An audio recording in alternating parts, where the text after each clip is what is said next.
j'ai expliqué justement que on passe trop de temps.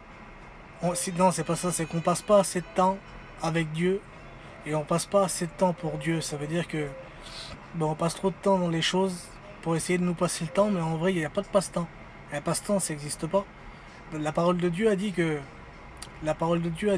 les temps sont mauvais et le Seigneur nous a demandé de racheter le temps.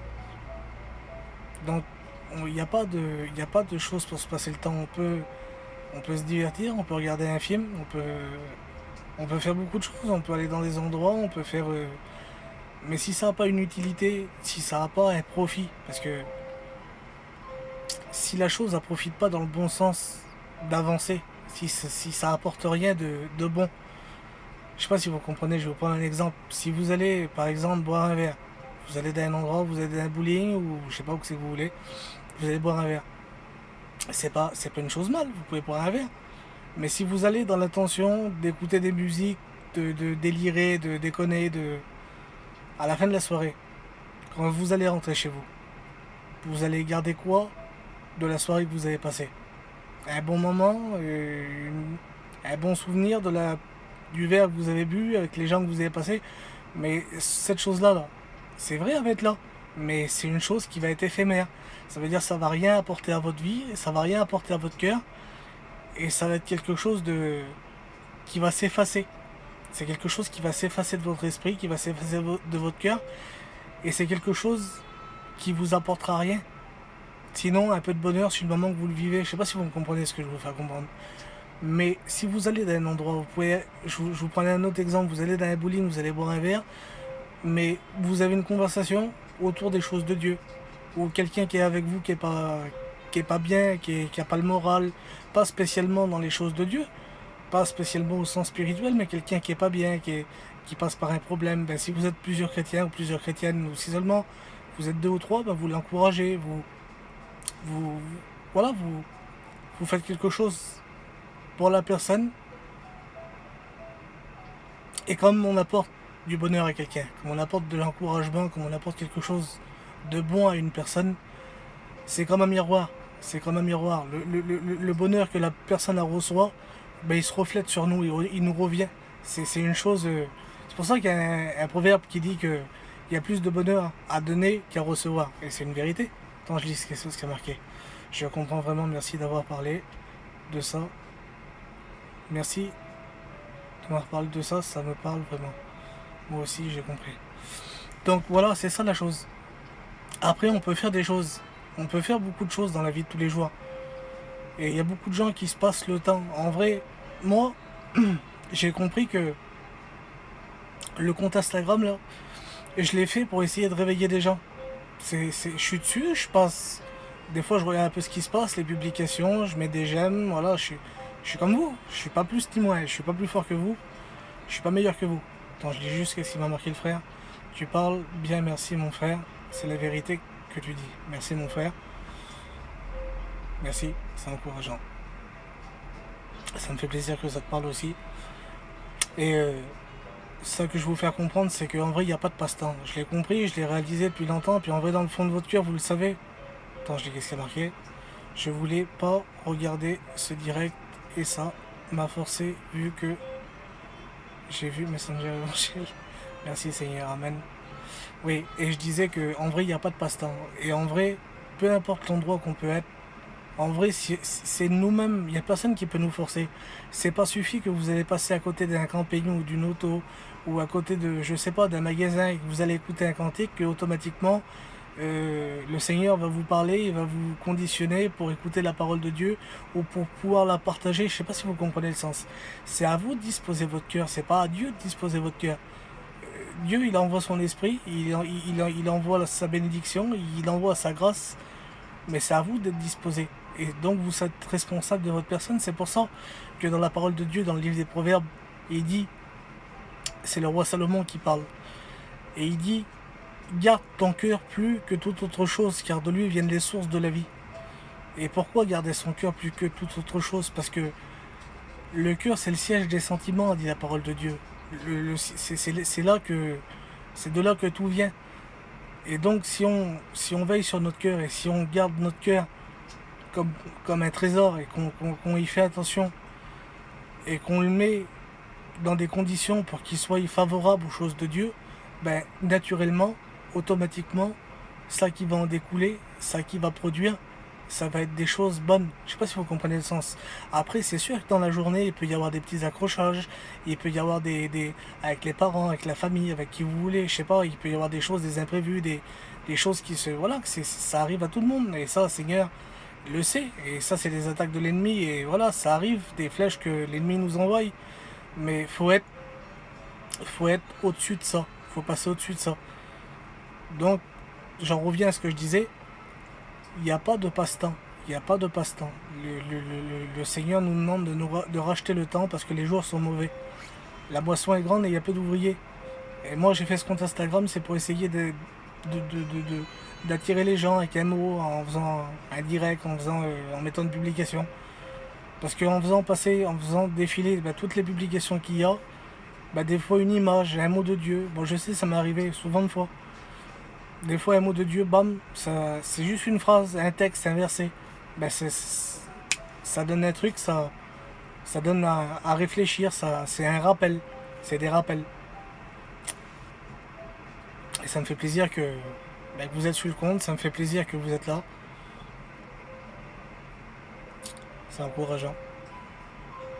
Je sais pas si vous avez compris le message que j'ai voulu vous faire passer.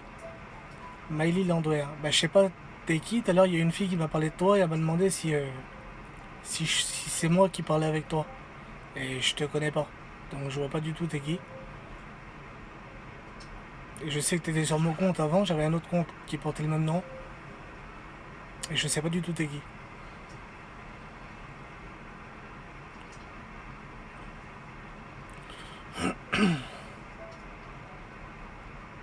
C'est pas question c'est qui la fille, c'est je voulais savoir t'es qui toi. Parce que si t'es censé me parler, t'es censé me connaître et moi je te connais pas, donc c'est un peu louche comme histoire.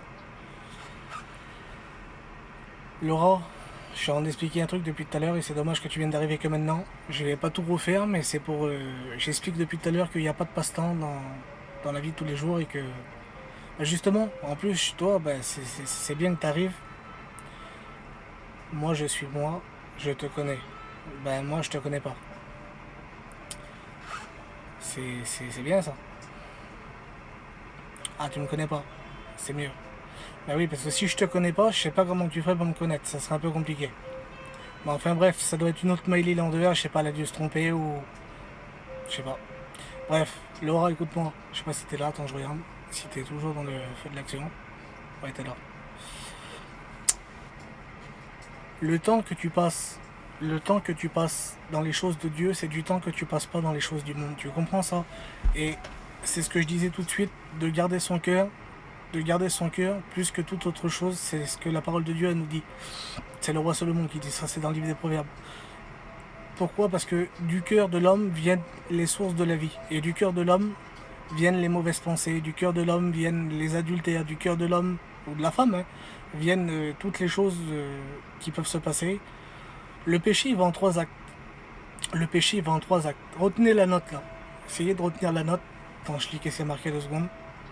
J'ai mis une photo sur Instagram. Tu iras voir après si tu as le temps. Je t'ai identifié dessus. Ok, ça marche. Je vais aller voir. Prenez la note là. Le péché, il va en 3 actes. C'est convoiter. Convoiter, ça veut dire que tu regardes quelque chose, tu l'envies. Par exemple, je sais pas moi, convoiter une glace. Voilà, la glace, tu la vois. Tu la vois avec les yeux, tu la convoites et tu as l'envie de la prendre. Tu vois le sens déjà, ça c'est la première chose, le premier acte, la convoitise. Après, tu as le deuxième acte, c'est prendre. Après tu la prends, tu vas, tu la vois, tu l'envies et après tu la prends. Et après tu la consommes.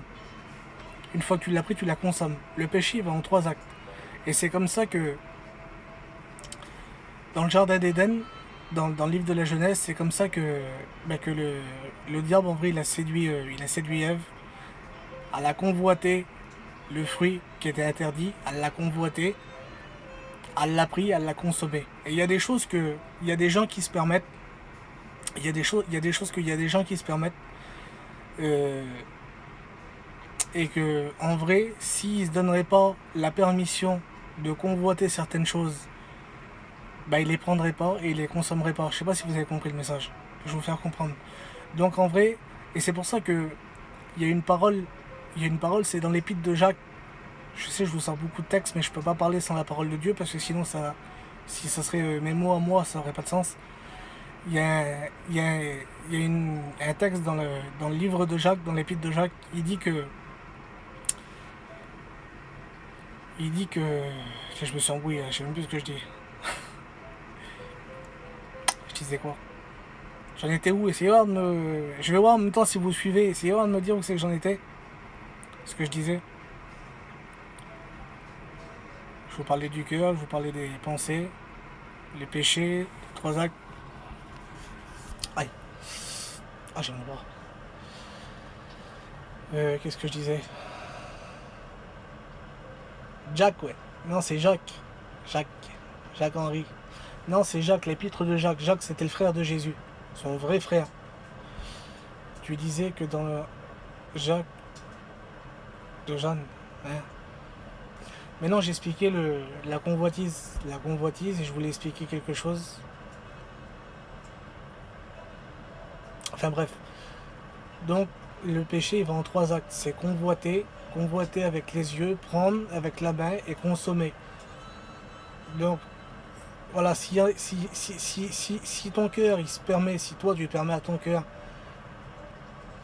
si tu te donnes des autorisations de faire certaines choses, voilà, c'est ça le verset, ça y est, il me revient. Toi, l'Esprit de Dieu, il dit que il n'y a aucune tentation qui est survenue qui ne vous était humaine. Alors, je vous mets avec les mots à nous pour qu'on comprenne. Hein. Il n'y a aucune tentation qui est arrivée dans votre vie. Il n'y a aucune tentation qui est arrivée dans votre vie qui a été humaine. Ça veut dire que qui n'était humaine. Ça veut dire que automatiquement la tentation. Alors là, il me fait voir à Norton, il va se régaler. Ça veut dire que la tentation, elle est venue à vous-même. Et c'est à vous, vous êtes responsable de votre personne. Ça veut dire que ni vous, ni votre frère, ni votre soeur, ni votre père, ni votre cousin, ni votre pasteur, ni qui que vous voulez, est responsable des choix que vous prenez. Les choix que vous prenez, c'est votre personne.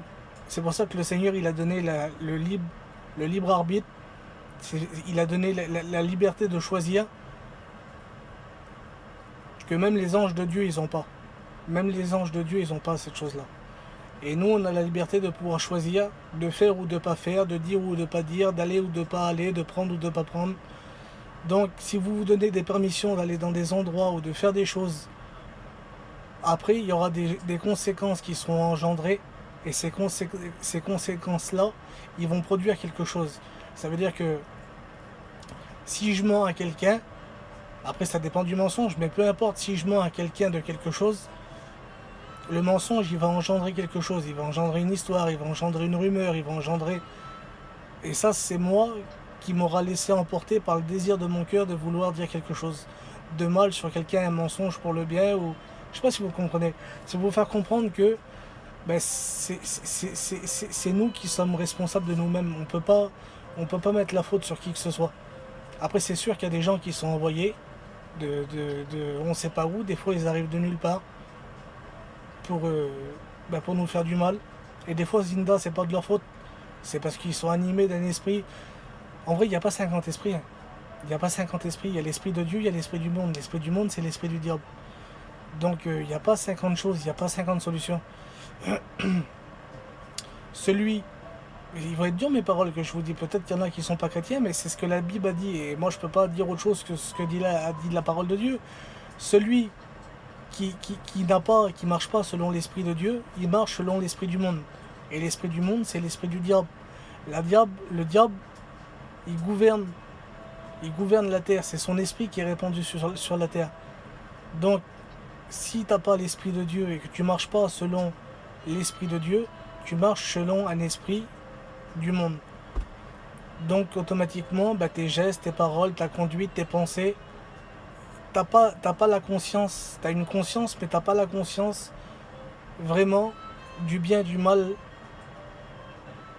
comme Dieu la veut et comme Dieu la voit. tu as une conscience de base que de ce qu'on t'a enseigné à l'école, de ce qu'on t'a enseigné dans ta famille. Il y a des choses que, il y a des coutumes, il y a des choses que certaines familles font, certains peuples différents. Il y a des coutumes que il y en a qui font, il y en a qui font pas, il y en a que, tu vois. Et ça, c'est des choses humaines, c'est des traditions humaines. Ça n'a rien à voir avec le spirituel, avec les choses de Dieu. Et c'est justement quand tu deviens chrétien, quand tu te convertis, que tu deviens chrétien, ben normalement ces choses-là, ces barrières-là, ils tombent. Que ça soit tel peuple, que ça soit. Moi je vous le dis en vérité, je vous partage quelque chose dans 2 secondes, je lis juste qu'est-ce qu'elle a marqué l'INSEE. Je vais vous dire quelque chose, vous allez comprendre le sens. Et ben je voulais te demander donc, on est venu sur Terre comme un combat. Ben oui exactement, t'es dans un combat. T'es dans un combat. C'est le combat, il est chaque jour. Il est chaque jour. Il y a un double combat.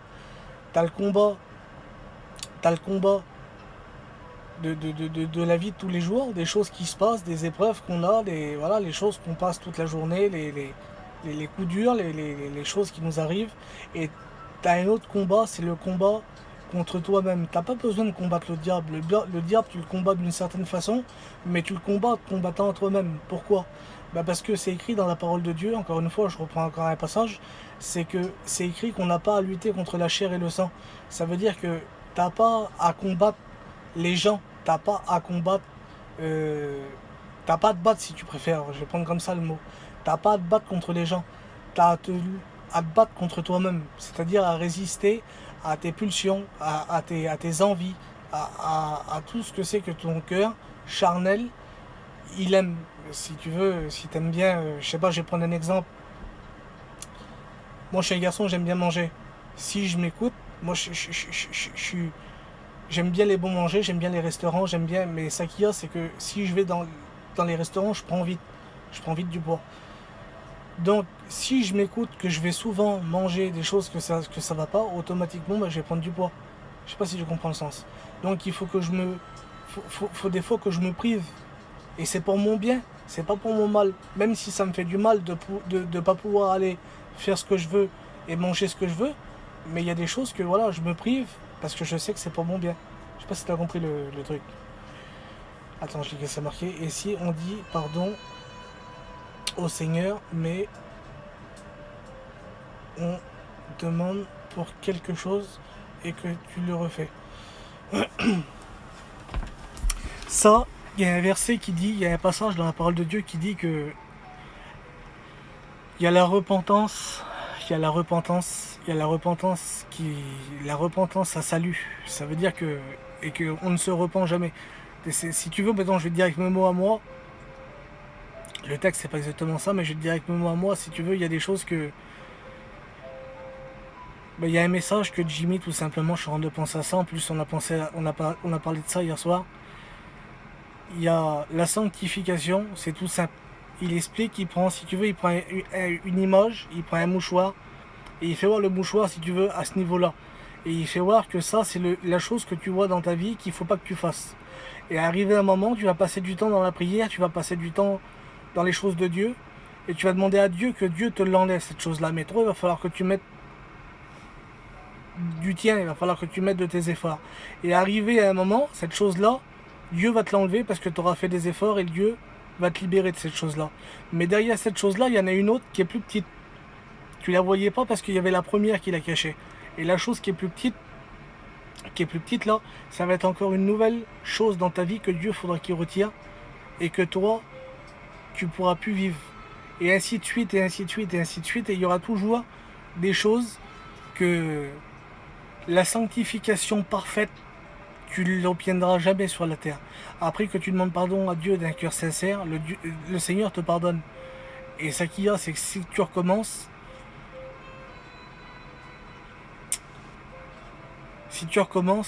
il faut que tu t'efforces de tout ton cœur d'essayer d'arrêter cette chose-là.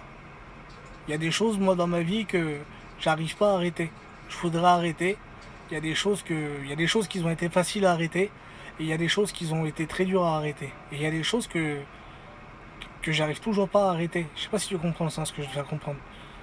Et il y a des choses qui étaient beaucoup plus graves que le Seigneur m'a retiré. Et il y a des choses que des fois c'est des choses inutiles. Et, et de moi-même, j'arrive pas. J'essaye, j'arrive pas. Et je sais que Dieu attend de moi que je fasse vraiment plus d'efforts. Et c'est difficile.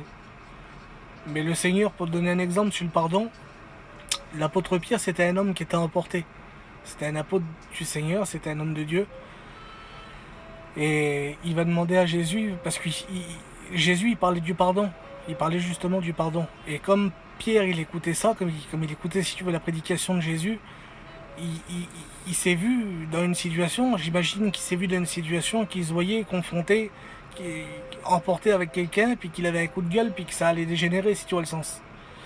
Et par rapport à ça, ben, Pierre, directement, il va directement au fait, et il dit à Jésus, il dit Seigneur, il dit combien de fois il dit je devrais pardonner mon frère dans une journée. Combien de fois je devrais demander pardon. Combien de fois je devrais demander pardon. Combien de fois je devrais pardonner. Ça va dans les deux sens. Il dit jusqu'à 7 fois. Ça veut dire si quelqu'un te fait quelque chose dans la journée, une personne te fait quelque chose, ou plusieurs personnes te font quelque chose, est-ce que ton pardon il peut aller jusqu'à 7 fois? Et Jésus va y répondre pas 7 fois, mais 7 fois, 77 fois. Et dans la journée, et ils ont fait un calcul, et tu peux calculer aussi sur ton téléphone, tu comptes dans la journée, ça fait à peu près tous les 15 à 30 secondes.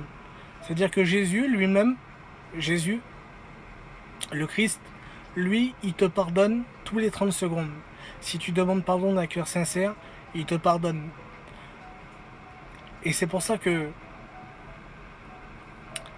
dans la parole de Dieu, il demande aux chrétiens, aux enfants de Dieu, il demande aux enfants de Dieu d'avoir les mêmes sentiments qui étaient ceux qui étaient en Christ. Ça veut dire que on sait qu'on ne peut pas être pareil, mais on s'efforce de vivre. C'est un modèle, c'est un exemple. Et on s'efforce de vivre cette chose-là. Donc les sentiments qui étaient en Jésus, le pardon, l'amour, la compassion, la tolérance, ben ces choses-là, il faut que ces choses-là ils soient dans notre cœur.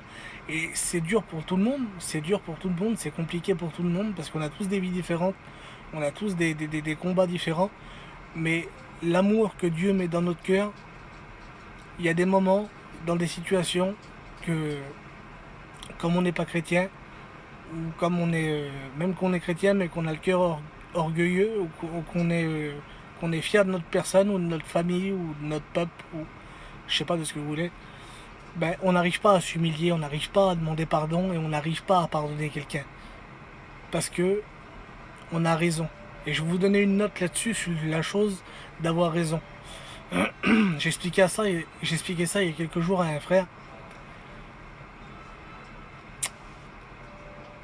Comme t'as raison, si t'as une histoire, par exemple, t'as une histoire avec quelqu'un, comme t'as raison, la raison, elle te met dans une position d'orgueil. C'est parce que t'as raison, donc t'es au-dessus de la personne qui a tort. Tu comprends le sens? T'es au-dessus de la personne qui a tort, vu que c'est toi qui as raison. Et cette chose-là, le diable vient comme un flatteur, il te flatte, il te caresse dans le dos en te disant que ben, t'as pas à t'excuser et t'as pas à pardonner parce que c'est pas toi qui a fait la faute et c'est toi qui as raison. Je sais pas si tu comprends le sens. Donc des fois, d'une chose qui est bonne pour toi parce que t'as raison, t'es pas en faute, t'es pas en erreur, le diable il s'en sert pour te mettre dans une position ben, de rebelle, d'orgueilleux, de méchant, de... Je sais pas si tu comprends le sens que je vais te faire comprendre. Donc des fois la raison, c'est bien d'avoir raison. Mais bien souvent le diable il s'en sert pour te rendre orgueilleux, pour te rendre fier et pour te rendre le cœur endurci et intolérant. Ça veut dire que tu passes sur rien. Il suffit que tu as raison, ben tu pardonnes pas, tu passes pas au-dessus, tu passes pas, t'effaces pas, tu vois le sens, t'as compris l'histoire que je vais te faire comprendre. Le message quoi.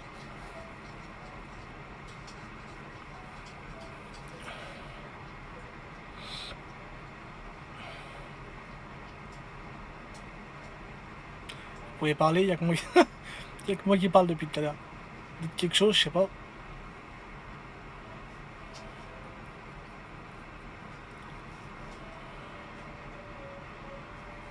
Aïe.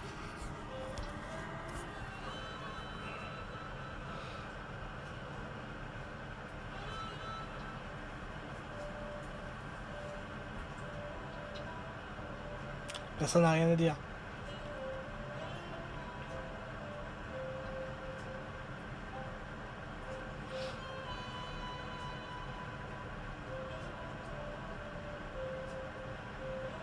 Dites-moi au moins, dites-moi au moins que vous avez compris ce que j'ai dit.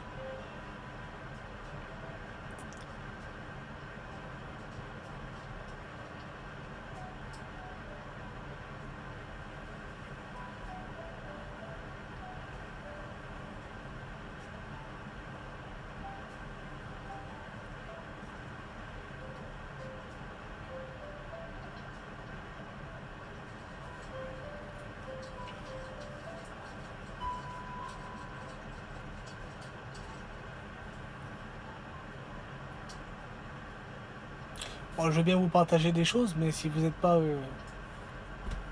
connecté, ça va être compliqué, hein.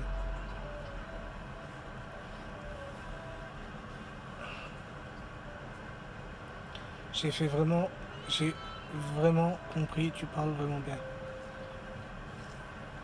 Ben, c'est pas moi qui parle, c'est parce que voilà, je me laisse diriger parce que j'ai su le cœur et puis ce que Dieu me demande de dire. Ça me fait plaisir, l'INSEE, ça fait plaisir.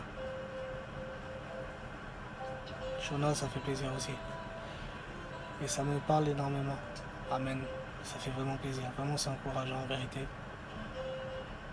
Mais c'est ce que je disais tout à l'heure, une petite sœur a parlé, elle était assez indirecte et je parlais avec elle, elle me demandait des versets. Et j'ai expliqué qu'on passe trop de temps, on passe pas assez de temps avec Dieu et on passe pas assez de temps pour Dieu. Et le compte là je l'ai fait. Attends, je lis que c'est marqué. Oui, mais moi j'ai compris, je vais besoin. Oui, moi j'ai compris, j'avais besoin de tombeau. Pas compris. Oui, j'ai expliqué à la petite fille tout à l'heure qu'on passe trop de temps, on passe pas assez de temps avec Jésus, on passe pas assez de temps avec Dieu et on passe pas assez de temps pour Dieu. Si vous voulez, on peut venir sur Instagram. On peut venir sur Instagram. Mais qu'est-ce qu'on fait sur Instagram? Moi j'ai fait le compte là. J'ai fait le compte, c'est pour essayer de réveiller les gens et pour essayer d'apporter un mot, faire un direct de temps en temps le soir. Et essayer d'apporter un mot, de mettre une image, un texte, un mot de Dieu. Pour essayer de, comme ils font défiler toutes les images, ben qu'ils soient interpellés par quelque chose. Mais si on passe notre temps sur Instagram à regarder les commentaires de qui c'est qui a dit quoi, qui c'est qui a dit. Bah en vrai, c'est des journaux. C'est un journal que on passe notre temps à lire. Et si on prendrait autant de temps, en vérité, faites une expérience. Vous voulez faire une expérience? Si vous passez, calculez combien de temps vous avez passé dans la journée aujourd'hui, seulement aujourd'hui sur Instagram ou hier, seulement le temps que vous avez passé à peu près, allez quoi, 1 heure, 2 heures? 2 heures, allez, on va vous mettre 2 heures. Vous avez passé 2 heures en tout sur Instagram. Essayez de passer 2 heures dans la lecture de la parole de Dieu, à la place de lire 2 heures sur Instagram les commentaires et les publications de qui c'est qui vend quoi, qui c'est qui a été où, dans quel mariage, avec qui, et je sais pas si vous comprenez. Les 2 heures là, mais vous les divisez en deux. Vous passez 1 heure sur Instagram, 1 heure de moins sur Instagram, vous passez 1 heure, et vous passez 1 heure à méditer la parole de Dieu. Vous la lisez, vous lisez les évangiles, les actes des apôtres, les épîtres, et vous allez voir que votre vie, en quelques semaines, elle va carrément changer. Votre cœur, il va changer, votre vision des choses, elle va changer. Vous allez carrément voir les choses autrement. C'est une expérience, vous voulez la faire? C'est pas moi qui va la faire à votre place, il n'y a que vous qui pouvez la faire. Si vous voulez la faire, faites-la, et vous allez voir comment que les choses ils vont changer dans votre vie. Et la lecture de la parole de Dieu, la méditation, elle va entraîner la prière. Donc si vous joignez ces deux choses-là, méditation de la parole de Dieu et prière, ben, croyez-moi que vous allez devenir vraiment fort. Vous allez devenir vraiment, vraiment fort. Vous allez grandir en Dieu et vous allez comprendre beaucoup de choses. Amen. Merci, Shona.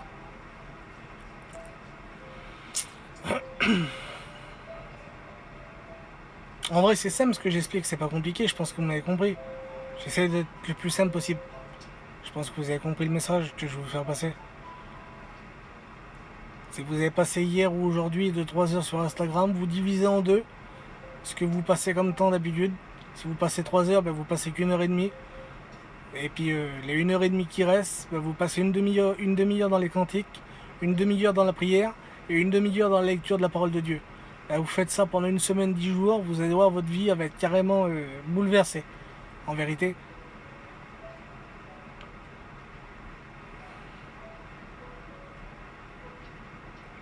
Après, il y a le vouloir et le faire. C'est ça la chose. Il y a le vouloir et le faire.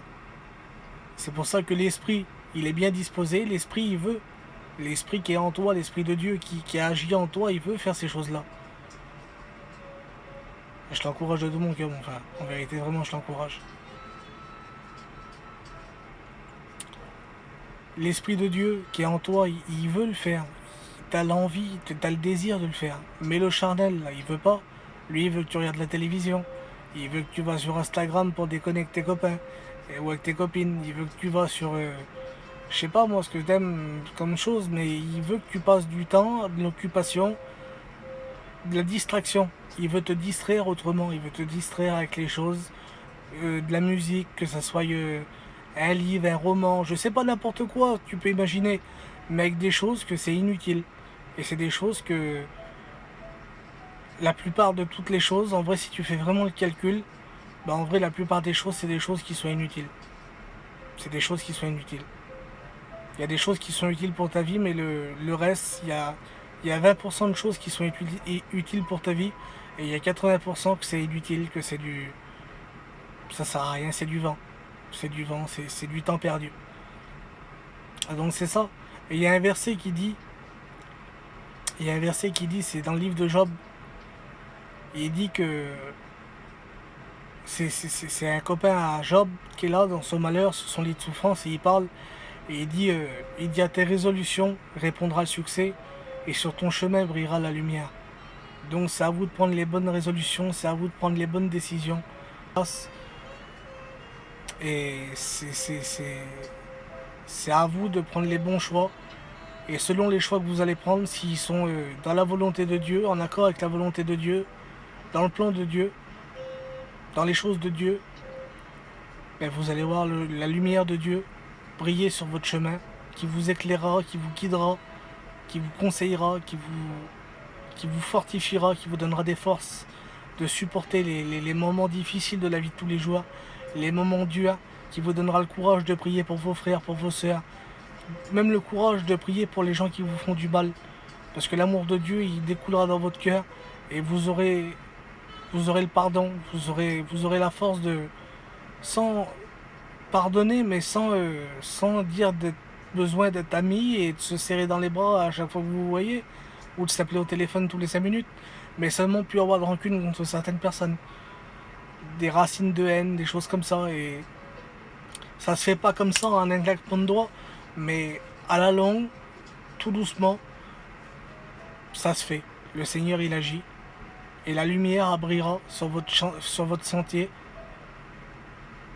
La lumière brillera sur votre sentier, vous verrez des choses que le Seigneur, il dit dans sa parole, c'est dans le livre de Jérémie.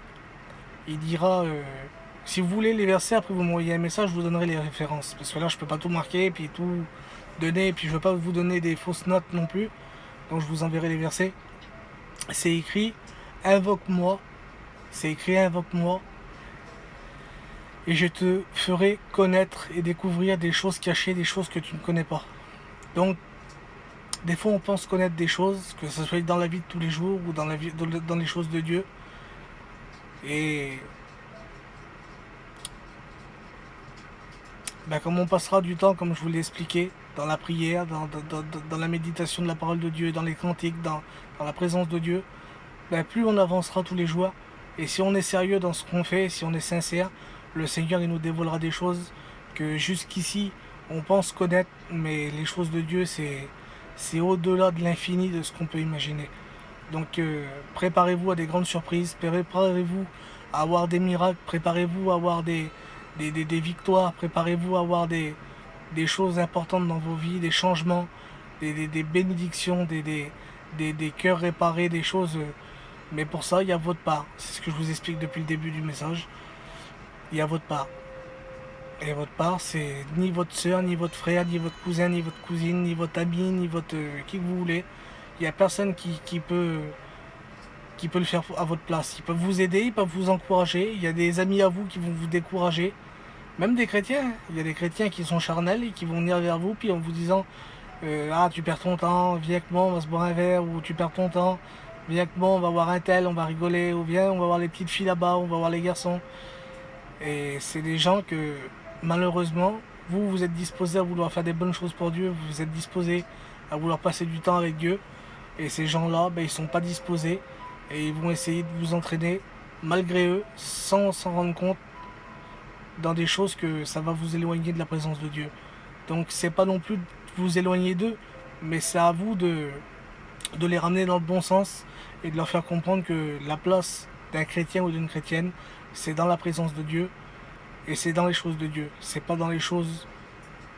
Je parle pas des choses du monde, des boîtes de nuit, mais je parle des choses inutiles. Le temps qu'on perd inutilement à faire n'importe quoi avec n'importe qui.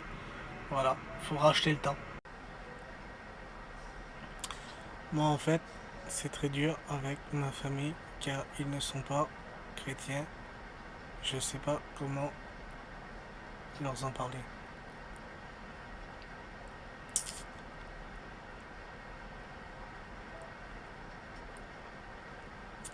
Tu sais, je vais dire quelque chose. Le témoignage, ça consiste pas seulement à parler derrière une estrade et à expliquer ce que le Seigneur il a fait dans nos vies. Le témoignage, c'est le comportement que tu as chaque jour, c'est le comportement, le langage que tu as dans ta vie de tous les jours, le comportement, la façon dont tu agis. Et ce comportement-là, il va avec l'amour que Dieu met dans ton cœur, les, les, comment ça s'appelle, les commandements que la parole de Dieu t'enseigne, les choses à faire et à pas faire. Et justement, à travers ça, les gens de ta famille, ou que ce soit des étrangers, ils remarqueront de toi que tu as quelque chose de spécial. Et je vais te poser une question toute simple. Est-ce que tu connais quelqu'un? Je vous pose une question à tous. Est-ce que vous connaissez quelqu'un? Et toi, Lindsay, est-ce que tu connais quelqu'un que tu es sûr à 100% que tu connais, hein, je te parle, qui n'a jamais lu, qui n'a jamais lu la parole de Dieu, qui n'a jamais lu un verset, qui n'a jamais lu la Bible, qui n'a jamais lu, qui connaît rien du tout de la Bible? Est-ce que tu connais une personne ou des gens qui connaissent pas du tout la parole de Dieu?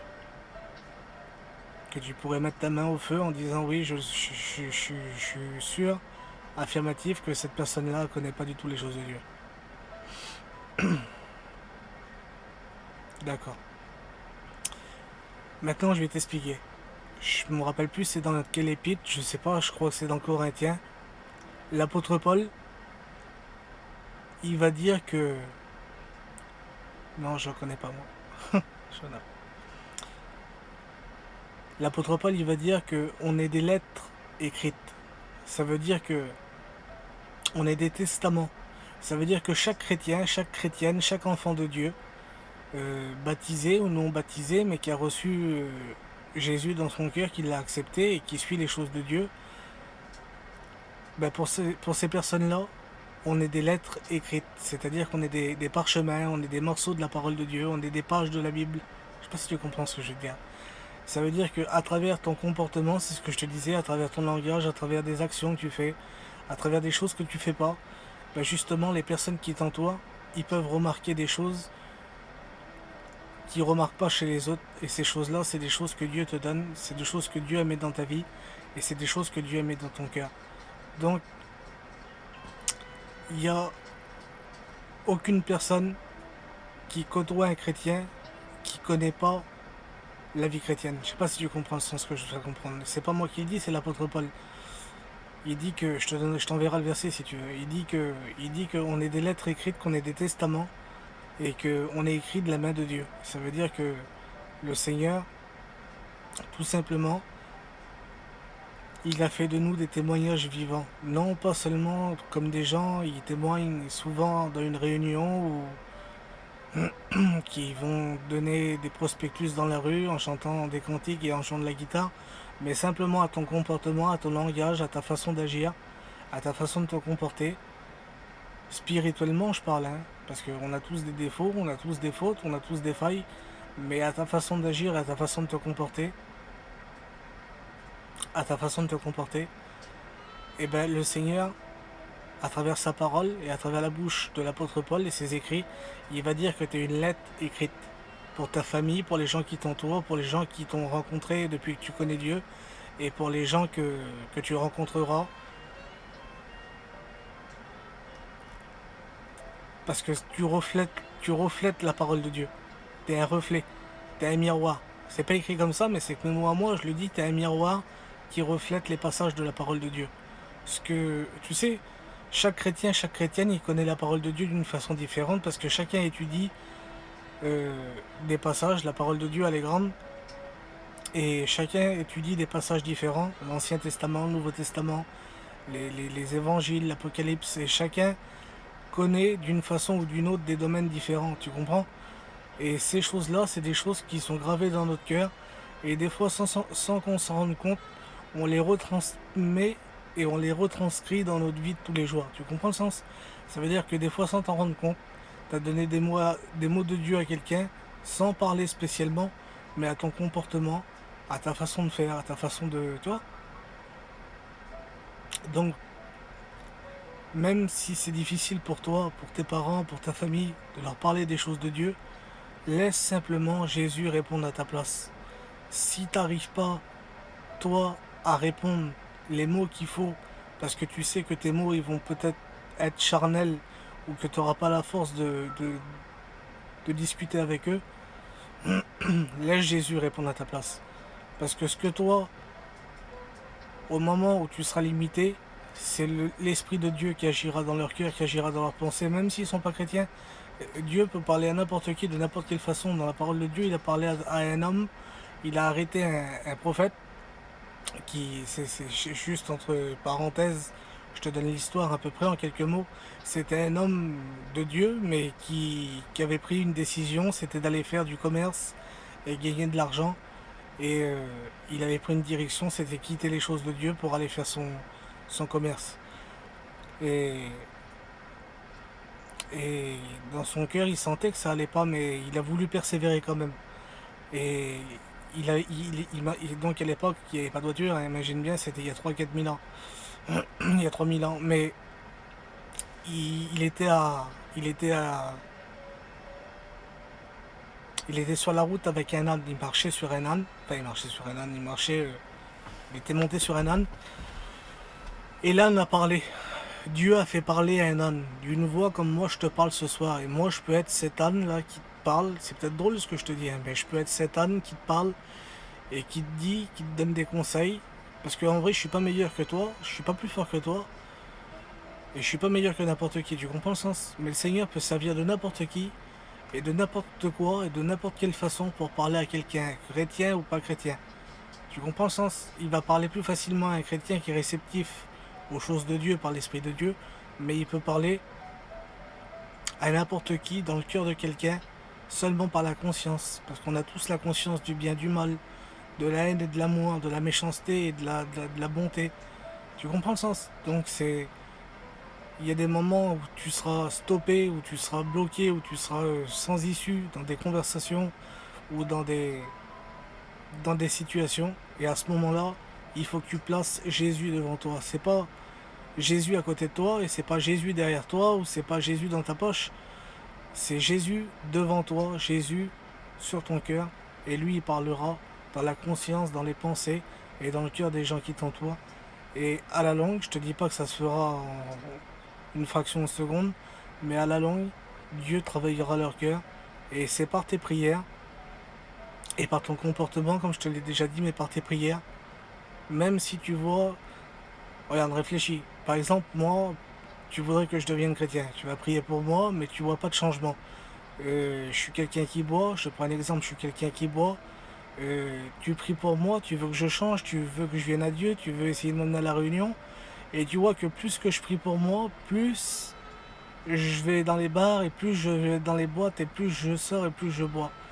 Tu vas être découragé, mais ça c'est normal parce que c'est moi j'appartiens pas à Dieu, je suis dans le monde, j'ai l'esprit du monde et le diable se déchaîne sur moi parce qu'il sait que Dieu a un plan pour ma vie et que toi t'intercèdes pour moi, pour pouvoir que Dieu me touche mon cœur et que je sois sauvé. Donc réfléchis bien que le diable se déchaîne sur ces personnes-là. Donc, même si tu vois que le contraire de tes prières sur les personnes que tu pries, ne relâche pas tes prières et insiste et persévère dans la prière. Parce que Dieu, justement, c'est la prédication qu'il a donné l'homme hier à la réunion.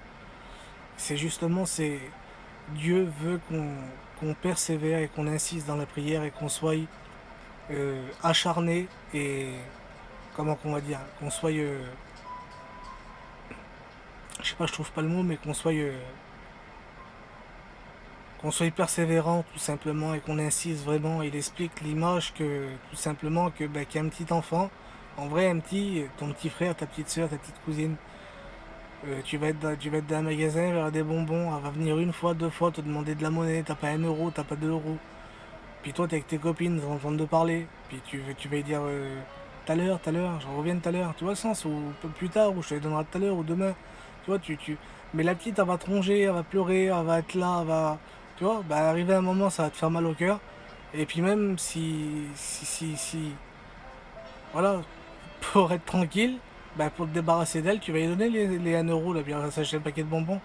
Bah, si tu veux, c'est imagé que dans la parole de Dieu, c'est une parabole que Jésus il va donner et qu'il parle justement d'un juge qui se trouve dans une ville et qui a une veuve et que justement c'est un juge qui est méchant.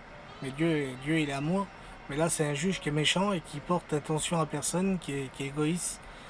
Et que cette veuve là, elle vient demander quelque chose, elle vient demander quelque chose qui revient de droit. Et elle vient demander une fois, deux fois, trois fois. Et le juge, là, si tu veux, le chef de l'État là-bas, il veut pas y donner.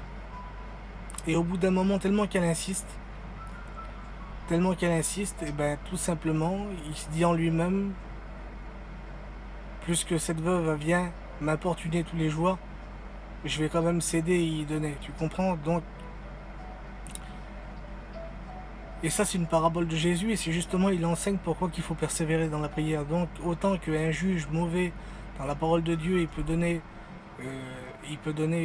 à quelqu'un qui insiste, ou que toi, tu peux donner à ta petite nièce ou à ta petite cousine, ou à ton petit neveu 1 euro pour qu'il s'achète un paquet de bonbons parce qu'il fait la vie, ben, dis-toi que Dieu, si tu insistes dans la prière et que tu persévères dans la prière, et que tu es sincère et que tu doutes pas dans ton cœur, et même que tu vois le contraire, que tout est compliqué, mais que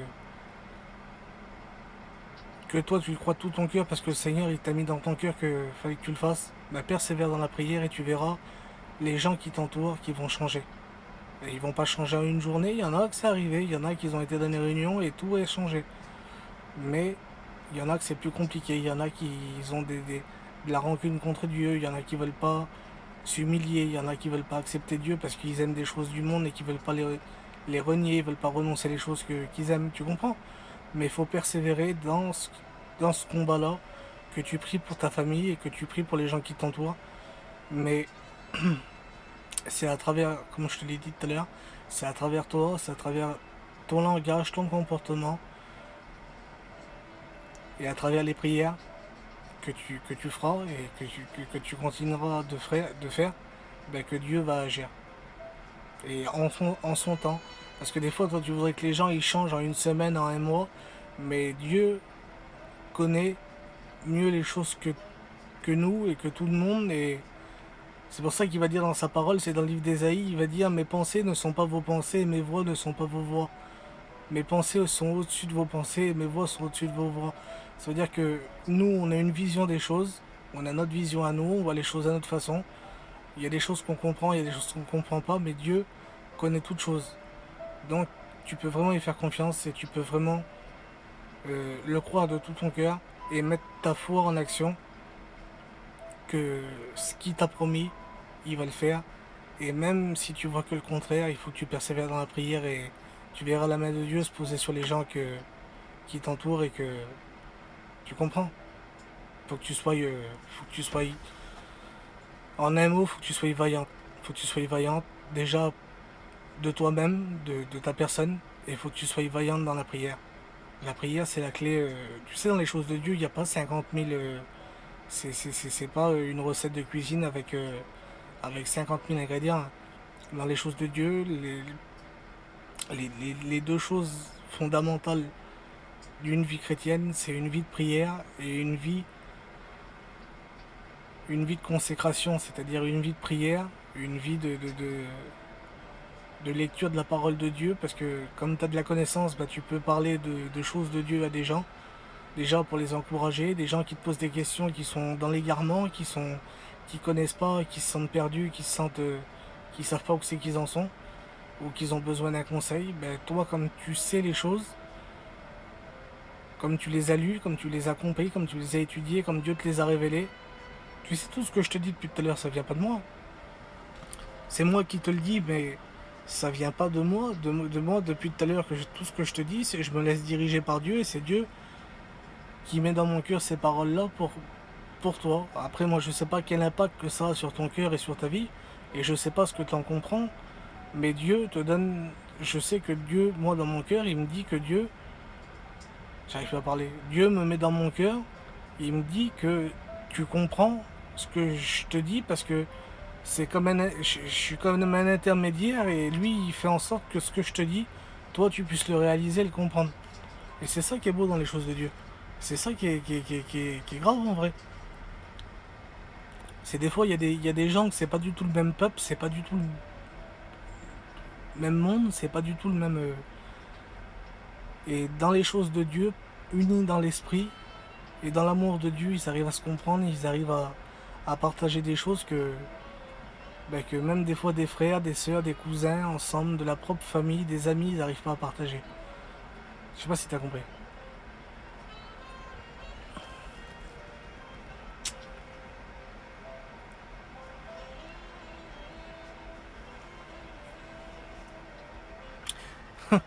T'as compris ou t'as pas compris?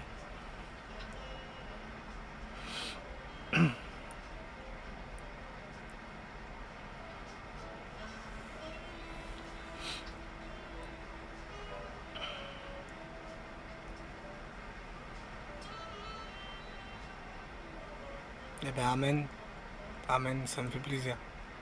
Et tu sais, ce que tu as compris, c'est simplement ce que Dieu voulait que tu comprennes. Et tu sais, je vais mettre en pratique ce que tu m'as dit. Amen. Tu sais, oui, j'ai compris. Tu sais, le hasard, ça n'existe pas avec Dieu. Tu sais, normalement, à cette heure-là, je devrais dormir.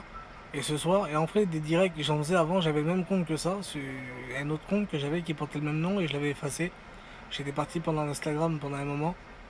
Et là, j'ai refait ce compte-là pour travailler pour Dieu.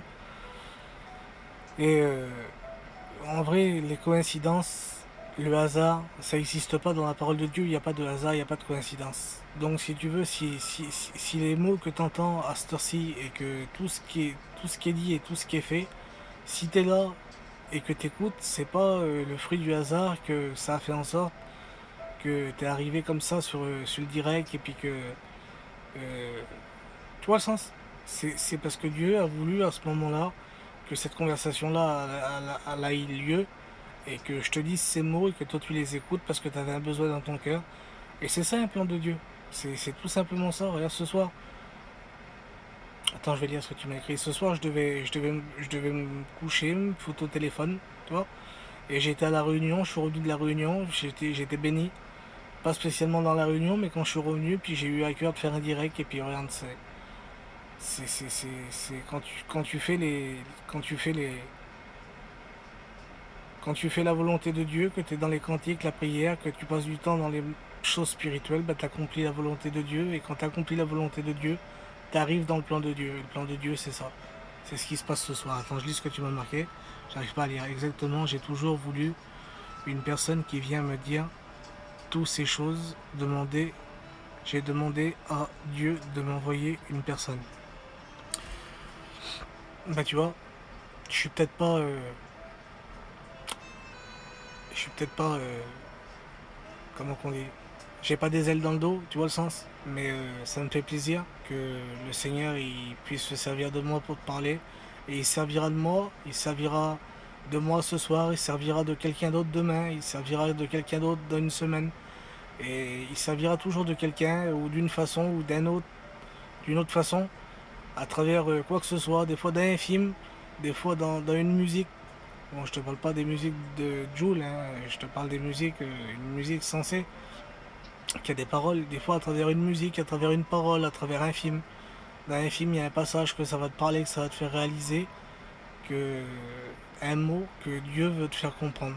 Des fois, en passant dans la rue, tu vas avoir une pancarte marquée Jésus t'aime, ou tu vas voir, je sais pas, quelque chose, et ça va te, dans ton cœur, le Seigneur va te faire comprendre qu'à ce moment-là, c'est lui qui te parle et qui veut te faire comprendre ces choses-là. Tu comprends? Et c'est pour ça que je te dis, il n'y a pas de hasard avec Dieu, il n'y a pas de coïncidence. Les choses de Dieu, c'est une merveille. C'est une merveille en vrai.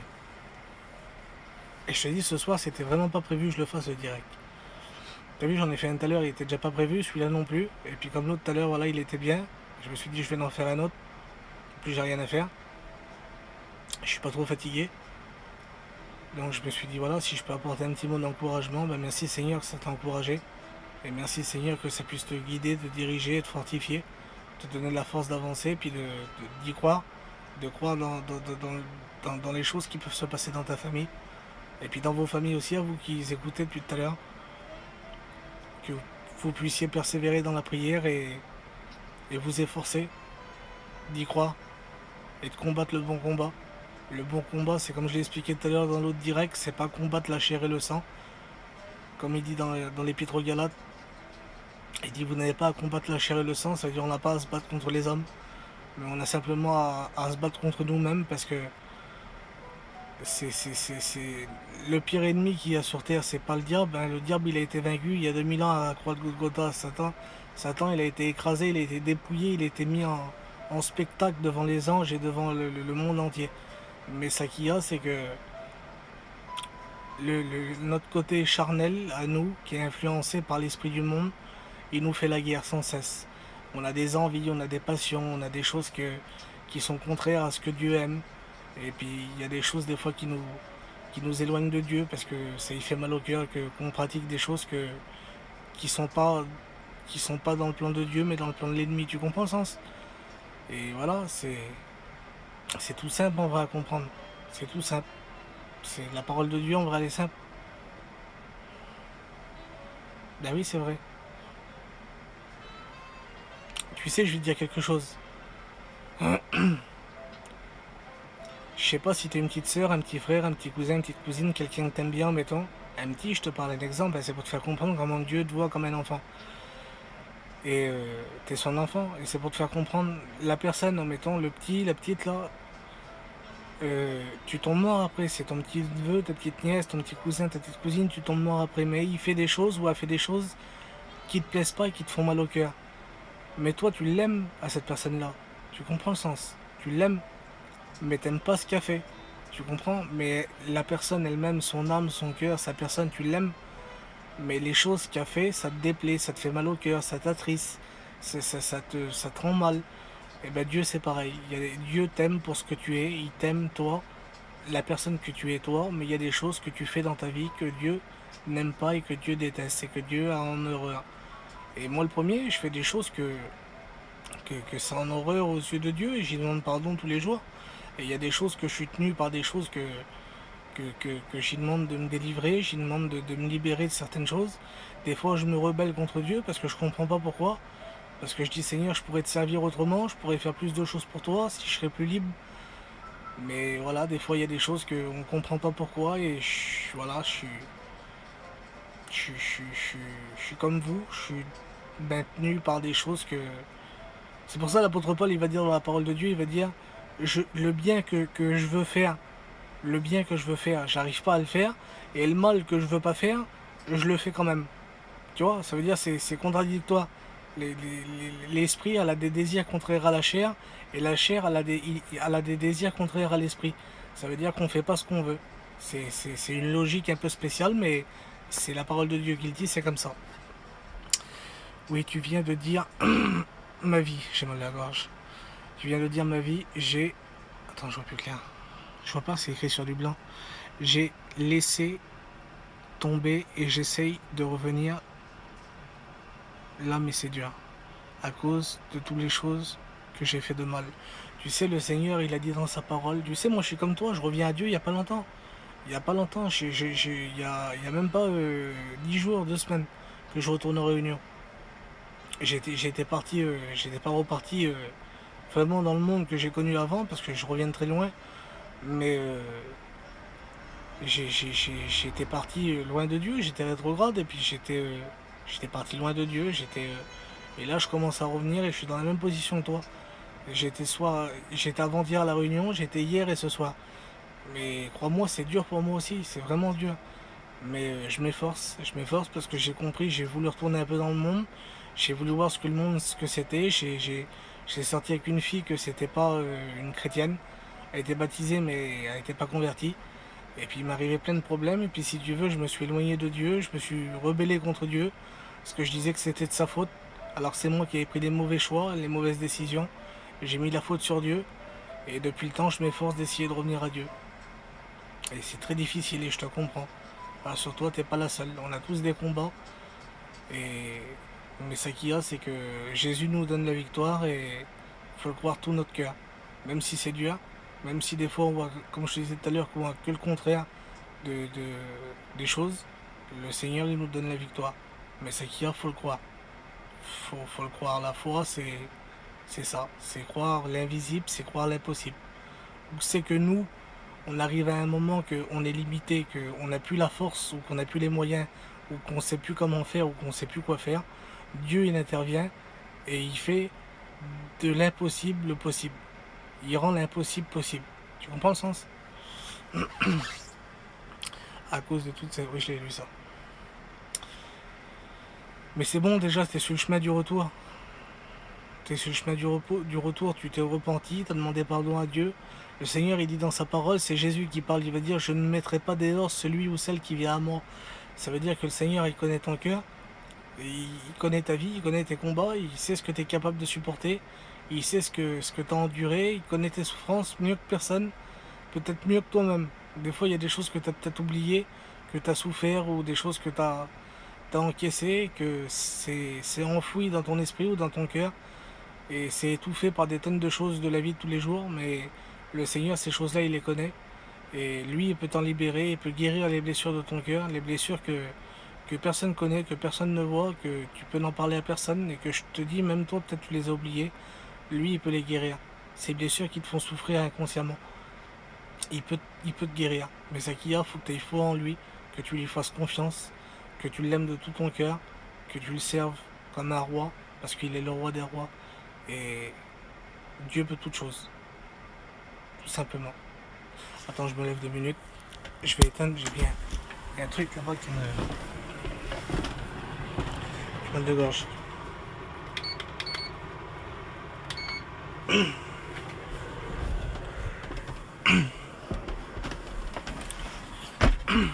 Attends, je lis qu'est-ce qu'il y a marqué. Alors, qu'est-ce qu'il y a marqué? Attends, je peux pas mettre comme ça, non? Moi, je suis pas bien dans ma vie sans Dieu. De toute façon, et depuis que j'ai laissé, il m'arrive que des catastrophes. La vie du monde n'apporte rien. Mais oui, c'est sûr. Et bien sûr, il peut tout. Et Dieu de l'impossible. Il suffit de croire. Mais déjà, attends, je me mets bien. Déjà, t'as le vouloir de vouloir revenir à Dieu, parce que sinon tu serais pas là à 1h30 du matin en train de m'écouter, en train de parler de Dieu, et parce que t'as besoin de Dieu, t'as besoin de Dieu dans ton cœur, t'as besoin de l'Esprit de Dieu dans ton cœur, t'as besoin de l'amour de Dieu dans ton cœur. Et le Seigneur, il a dit dans sa parole, il a dit, je ne mettrai pas celui ou celle qui vient à moi dehors. Ça veut dire qu'il ne te rejette pas, même peu importe ce que tu as fait, peu importe où c'est que tu as été, peu importe où c'est que les choses que tu as pu faire. Regarde pas au regard des gens, regarde pas au regard des gens qui t'entourent, regarde seulement que le regard que Dieu a sur ta vie et que Dieu a sur toi. Et comme je t'ai dit, Dieu t'aime pour ce que tu es et pour qui tu es, même si tu as fait des choses et même si tu continues à faire des choses que Dieu déteste et que Dieu a en horreur, il veut que tu délaisses ces choses-là et que tu reviennes à lui. Mais après, la vie de sanctification, c'est une vie de tous les jours. Parfait, on ne sera jamais parfait sur Terre. Il y a personne qui peut se prétendre. euh, c'est ce qu'il disait l'homme hier à la réunion. Il n'y a personne qui peut se dire d'être saint. Personne n'est saint. On n'est pas des saints. On n'a pas des ailes dans le dos. On sera saint comme on sera dans le ciel. Mais sur Terre, on a tous des défauts. On ment, on s'énerve, on dit des choses qui vont pas. On a des paroles qui sont, voilà, ça va pas. On a tous nos choses qui vont pas. Chacun à son niveau et chacun à sa façon. Mais Dieu t'aime comme tu es. Ta personne à toi. Pas les choses que tu fais de mal, mais la personne que tu es, Dieu t'aime comme tu es. Donc, efforce-toi simplement de plaire à Dieu, comme lui te demande de faire ce que lui veut que tu fasses. Il y a des gens qui font des choses que, il y a des gens qui font des choses que Dieu leur a jamais demandé. Je sais pas si tu comprends le sens. Ils s'efforcent de faire les mille et une choses, les mille et un sacrifices, comme ça, je vais dire. Ils font des sacrifices qui sortent de l'ordinaire pour essayer de plaire à Dieu en disant Seigneur, regarde, je me prive de ça, ou Seigneur, regarde, je renonce à ça pour toi, Seigneur, parce que je t'aime. Mais tu sais, dans la parole de Dieu, je t'enverrai aussi le verset, il dit que, il dit que l'obéissance vaut mieux que tous les sacrifices. Il est simple le texte, hein. L'obéissance vaut mieux que tous les sacrifices. Ça veut dire que euh, dans l'Ancien Testament, il sacrifiait des bêtes pour pardonner les péchés du peuple. Il faisait couler du sang, il pardonnait des bêtes. Et si tu veux, nous on n'est plus sans l'Ancien Testament, on est sous la grâce. Et ça qu'il y a, c'est qu'il dit que l'obéissance vaut mieux que tous les sacrifices. Ça veut dire que c'est bien que tu te prives de ça, ou tu te prives de ça, ou tu essayes de faire des efforts dans ça. Mais Dieu te demande pas des choses qui sortent de l'ordinaire. Il te demande simplement de l'aimer, d'y faire confiance, et surtout de marcher dans sa volonté. Ce que lui veut de toi, pas ce que toi tu voudrais faire pour lui. Je sais pas si tu comprends le sens. C'est ça qu'il faut pas mélanger.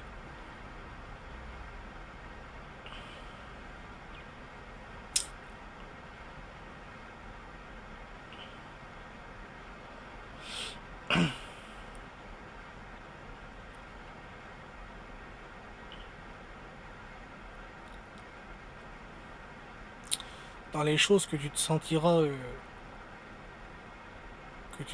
sans force, lui il est ta force. Dans les choses que tu te sentiras dans le brouillard, il est ta lumière. Dans les choses que tu te sentiras perdu, il est ton secours. Tu comprends le sens? Il est tout, il est tout, il est tout puissant. Et après, il faut pas que tu vives non plus. Tu sais, là, il y a la culpabilité qui pousse à la repentance. Ça, c'est l'Esprit de Dieu. Le Seigneur, il y a la tristesse selon Dieu. Ça veut dire que tu es triste parce que tu fais des choses mal. Et voilà, tu ressens en vrai, la tristesse que tu as, c'est que tu ressens la peine que Dieu a pour toi. Des choses mal que tu fais. Mais après, il y a les accusations. Tu sais la différence? Bon, je vais lire ce qui est marqué. Je vais lire maintenant. Ça l'a vraiment fait du bien, tout ce que tu as dit là, et tu m'as donné des réponses à ce que j'attendais. C'est bien ce que tu fais, continue, merci. C'est vraiment gentil. Et vraiment, ça m'encourage aussi et ça me fait plaisir. Et je remercie vraiment le Seigneur qui puisse te parler et qu'il puisse parler à chacun. Et vraiment, c'est beau et merci Seigneur. Mais je voulais te dire que. Je voulais te dire quoi? Je voulais te dire que. Je savais, il fallait que je te le dise. C'est quoi je voulais te dire? Je voulais te dire. Tu m'as parlé de. Oui, je te disais. Le Seigneur, il est tout puissant. Il faut que tu fasses confiance. Il faut que tu crois en lui. Et ce que toi, t'es pas capable de faire, lui, il le fera. Mais il faut que tu ailles la foi dans ce que lui, il met dans ton cœur de faire. Tu comprends? Et il faut pas que tu vas contre sa volonté.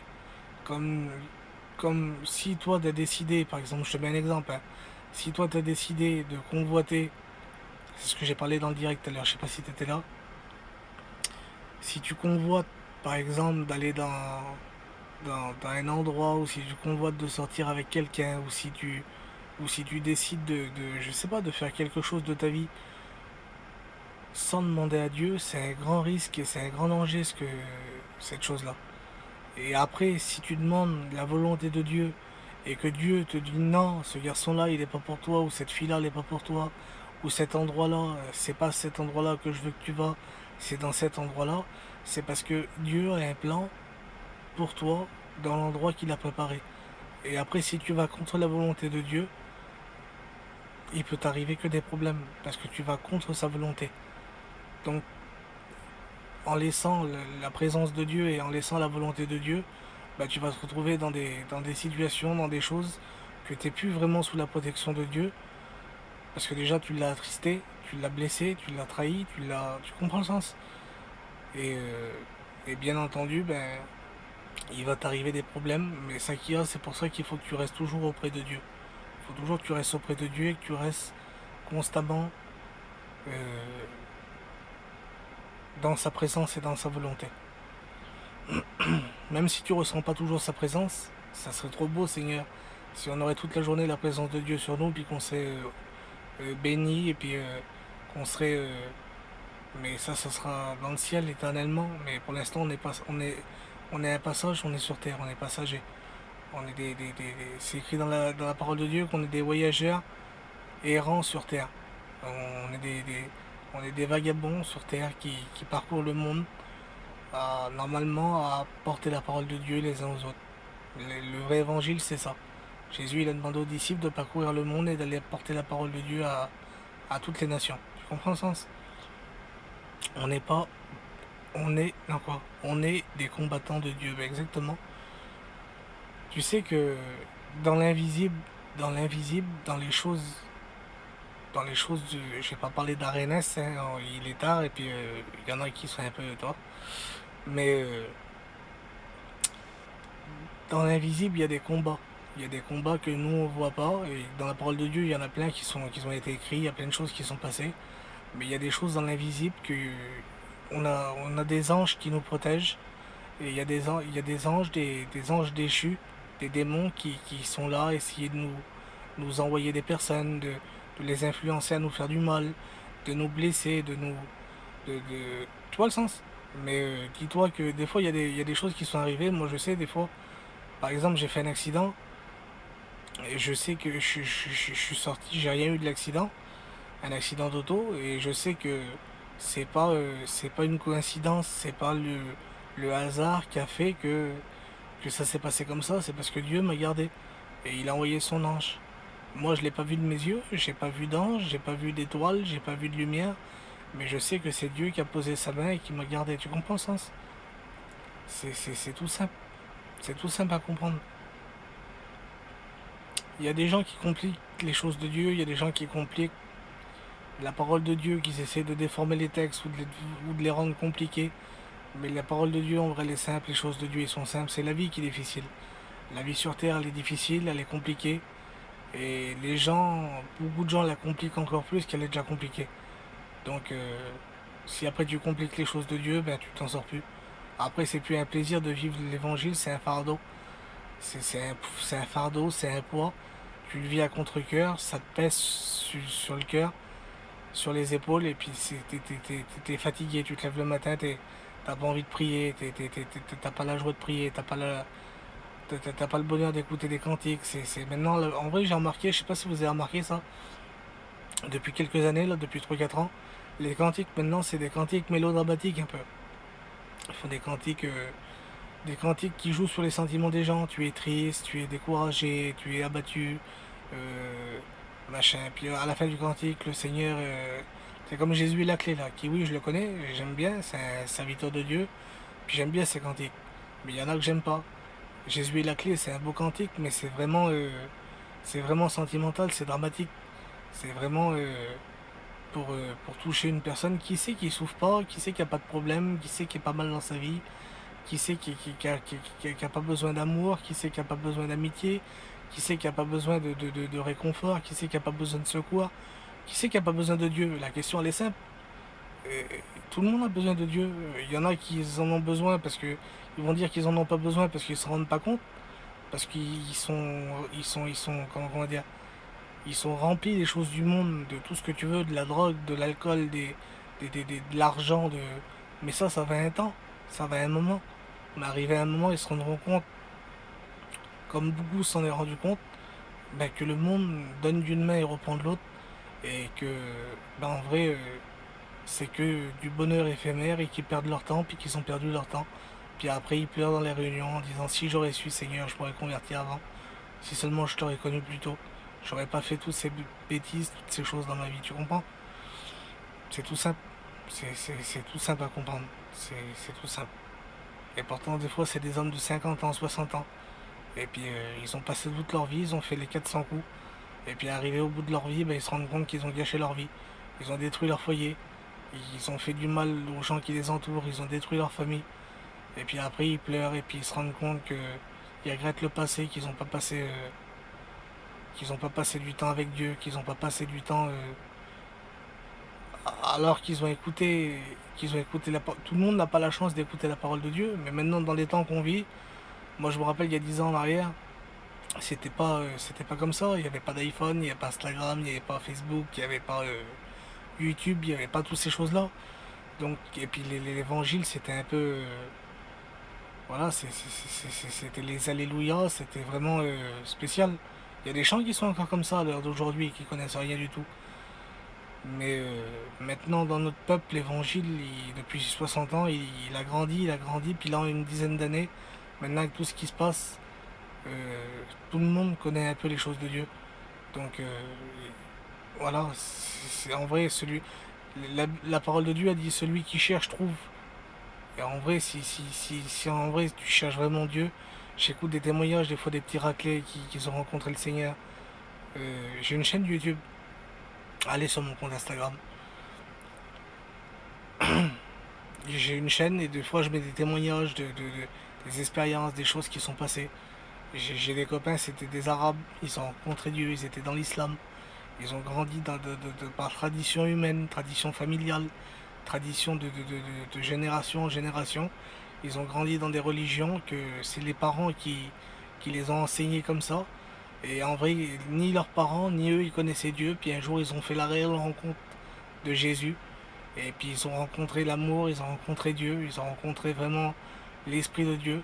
Et puis de cette chose-là, ça a transformé des familles, ça a transformé des vies. Puis après, c'est devenu des combattants de l'armée de Dieu. Tu comprends le sens? C'est ça qui est beau. C'est ça qui est beau.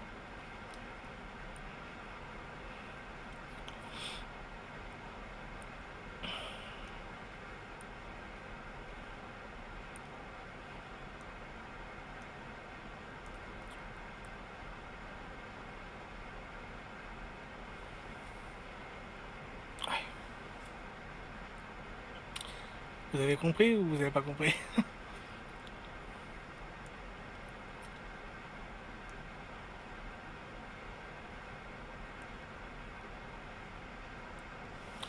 Attends, j'ai branché le téléphone. J'ai plus la batterie.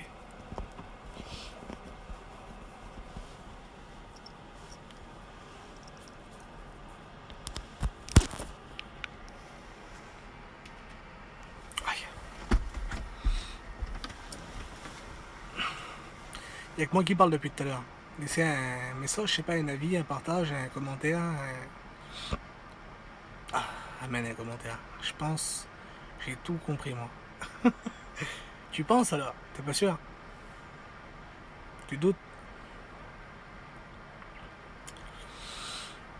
Tu sais, la foi dans les choses de Dieu, la foi en Dieu, elle écrase le doute.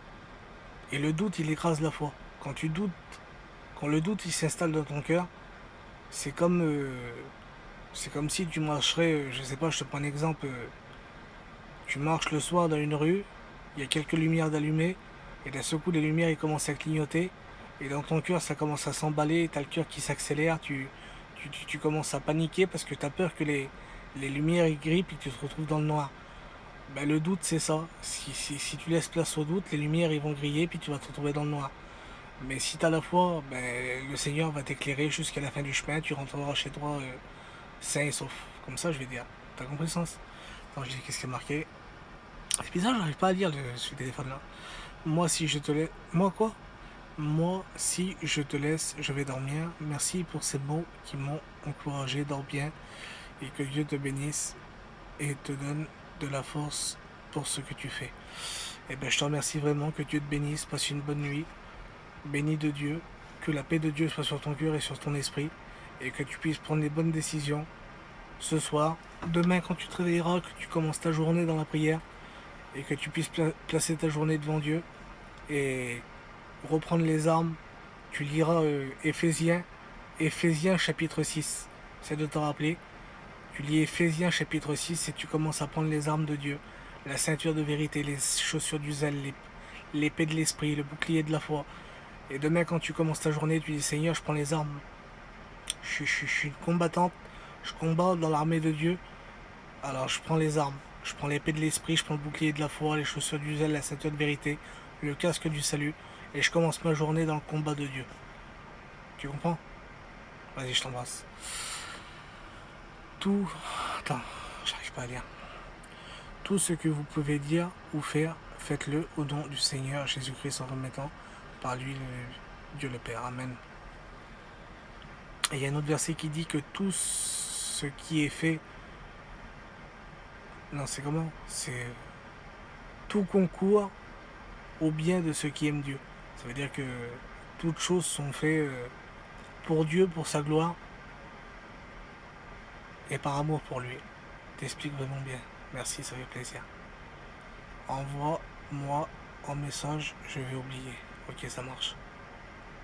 Envoie-moi toi un message, qu'il faut que je t'envoie un message, parce que c'est moi qui vais oublier de t'envoyer le message. Ça c'est beau. Tu rimerais à être un serviteur. Ben, j'avais été appelé à être serviteur, et puis je m'avais levé pour servir Dieu. Mais dans la même année que je me suis levé, déjà j'ai eu un parcours très difficile. J'ai eu un parcours très difficile dans mon passé. Je reviens de très loin. Et comme je me suis baptisé jeune et quand je me suis converti, quelques temps après, j'ai été appelé à servir Dieu, je me suis levé et il s'est passé plein de problèmes. Vraiment beaucoup de problèmes dans ma vie. J'ai mes parents qui sont quittés, il y a eu des problèmes de famille. J'étais sorti avec une fille que ça allait pas du tout, que c'était pas la volonté de Dieu. Après, je suis tombé rétrograde. Enfin, il s'est passé plein de problèmes et puis j'ai essayé de revenir dans les choses du ministère, mais j'avais trop de problèmes sur le dos, donc j'ai remis à plus tard, remis à plus tard, remis à plus tard. Et puis si un Dieu le veut et puis que s'il revient pas avant que j'aille le temps, ben peut-être que je me relèverai pour servir Dieu, je sais pas. Ça c'est encore une autre histoire. C'est entre moi et Dieu. Mais ça fait plaisir. Le produit me met la gorge.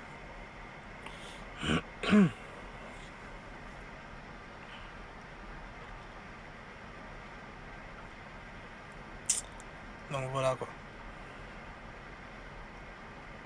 Ben, ça m'a fait plaisir de partager tout ça avec vous.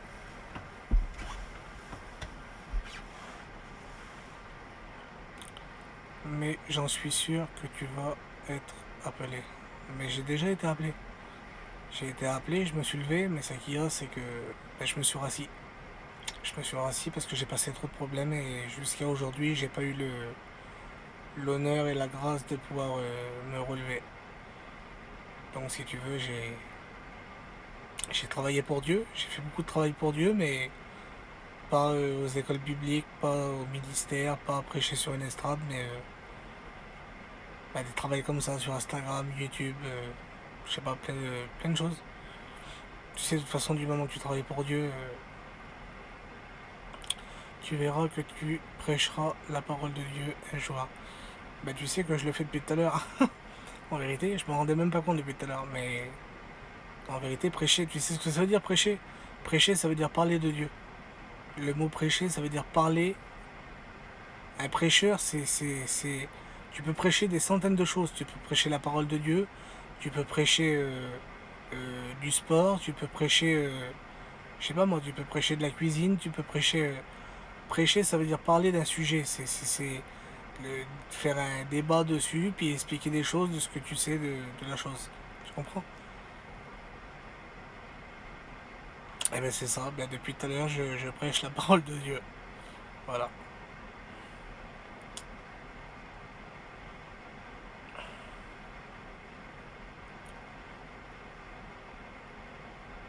Mais en vérité, je vous le dis en vérité, pendant un moment, ça me plaisait. Je voyais l'estrade, la Bible en dessous le bras, et puis le costume, et puis tout le truc, là, tu vois, là. Mais arrivé à un moment, je me suis dit que c'était pas ma place je suis pas quelqu'un à. Pourtant, quand je monte sur une estrade, je suis à l'aise derrière le micro, j'arrive bien à parler. Il peut y avoir 500 personnes, ça me dérange pas du tout. Mais je suis plus à agir sur le terrain. Je sais pas si tu vois le sens. Je suis plus à aller. Pendant un moment, je faisais des. C'est moi qui m'occupais d'enregistrer les réunions vers nous à la salle. Et j'ai une tour de duplication de CD, tu sais, pour faire les CD. Et j'achetais des CD moi de mon côté, je faisais des cantiques dessus. Je mettais des cantiques, un mot de Dieu, une prédication. Et j'allais les donner sur les places à des gens. Et en même temps, comme je voyais qu'il y avait des gens qui avaient besoin quand je leur donnais le CD, quand je voyais une porte qui s'ouvrait, qu'il y avait quelqu'un qui avait un besoin, ben je leur parlais des choses de Dieu. Des fois, j'allais avec un copain, avec un chrétien ou avec un serviteur de Dieu. Et on allait. Et un jour, je parlais de ça avec un copain à moi, il était étudiant, puis après, il est devenu serviteur. Et j'ai expliqué les travaux que je faisais. Il dit, ben en vrai, il dit, tu fais de l'évangélisation sur le terrain. Il dit, c'est la plus belle chose qu'il peut y avoir. Parce que c'est bien en vrai de prêcher sur une estrade dans une église. C'est beau, mais je préfère. Et tu sais que. Enfin, je dis tu, mais je dis ça à tout le monde que vous êtes là. Hein, que il y a beaucoup de pasteurs qui n'ont pas accès à beaucoup de choses ben, admettons que moi j'ai accès, que vous pouvez avoir accès. Instagram ou je sais pas, plein de choses. Aller dans des rues, parler à des gens des choses de Dieu, leur donner des CD, leur donner des prospectus, je sais pas si vous comprenez le sens. Parce que comme ils ont des ministères, qu'il faut qu'ils fassent des réunions, qu'ils travaillent, tout ça, ben, ils n'ont pas le temps de faire toutes ces choses-là. Donc ils ont des endroits, ils ont des choses qu'ils n'ont pas accès, qu'ils n'ont pas le temps. Et justement, ben, nous, on est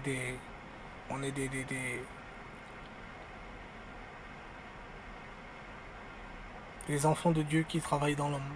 Des enfants de Dieu qui vont chercher. J'ai reçu 2 messages. En 3, en 2. Je viens te tirer un verset et ça là dit puisse ton Dieu que tu sers avec persévérance te délivrer. Amen. Amen. Ça c'est beau ça. Je suis pas chrétienne mais je crois en Dieu et ce soir pour la première fois j'ai été à la réunion. J'ai quoi? J'ai lu, on dit des choses qui m'ont vraiment parlé. Et là quoi?